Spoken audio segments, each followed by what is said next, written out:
রাকসু নির্বাচনে মনোনয়ন ফর্ম সংগ্রহ রোববার শেষ হয়েছে।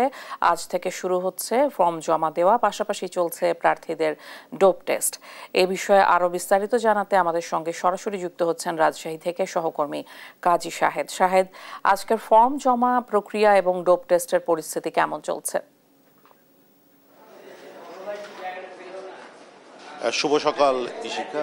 আজকে যেহেতু মনোনয়নপত্র জমা দেওয়ার শুরুর দিন, ফলে আমরা যে রাকসু ভবনে যখন ছিলাম আমরা দেখেছি যে সকাল থেকে কোনো প্রার্থী তাদের মনোনয়ন ফর্ম জমা দেননি। আমরা আছি এখন রাজশাহী বিশ্ববিদ্যালয়ের যে চিকিৎসা কেন্দ্র আছে সেখানে দেখছি যে ডোপ টেস্টের যে কার্যক্রমটি শিক্ষার্থীদের সেটি চলছে। যেহেতু প্রার্থী যারা হবেন তাদেরকে ডোপ টেস্ট বাধ্যতামূলক করা হয়েছে এবং বিশ্ববিদ্যালয় প্রশাসনের রাকসুর নিজস্ব ব্যবস্থাপনায় এই ডোপ টেস্টটি করা হচ্ছে। ফলে শিক্ষার্থীরা যারা প্রার্থী তারা এখানে আসছেন ডোপ টেস্টের নমুনা দিতে এবং সকাল থেকেই আমরা দেখছি যে চিকিৎসকরাও আছেন তারা। আপনার মাধ্যমে যে তথ্যটি দিতে চাই যে রাজশাহী বিশ্ববিদ্যালয়ে গতকালকে মনোনয়ন ফর্ম সংগ্রহের শেষ দিন ছিল।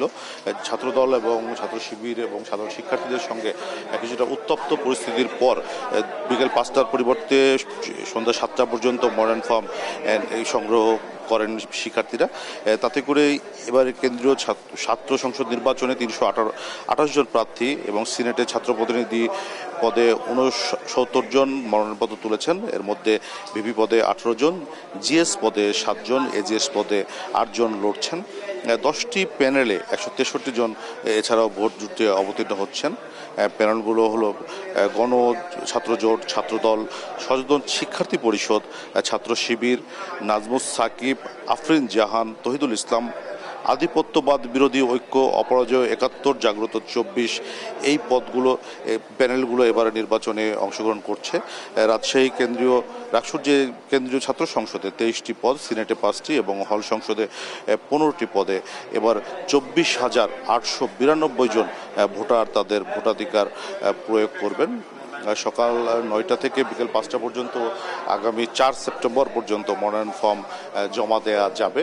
এরপরে বাছাই প্রক্রিয়া 6 সেপ্টেম্বর, এভাবে 25 সেপ্টেম্বর ভোট গ্রহণ করার সিদ্ধান্ত শেষ হয়েছে। গতকালকে ছাত্র প্রতিনিধিদের সঙ্গে বৈঠক করে নির্বাচন কমিশন সিদ্ধান্ত নিয়েছে যে 25 সেপ্টেম্বরই রাকসুর যে ভোট গ্রহণ সেটি হবে। প্রথম বর্ষের শিক্ষার্থীরা এখন পর্যন্ত ভোটাধিকার দিতে পারবেন কিনা সে বিষয়ে কোনো সিদ্ধান্ত হয়নি।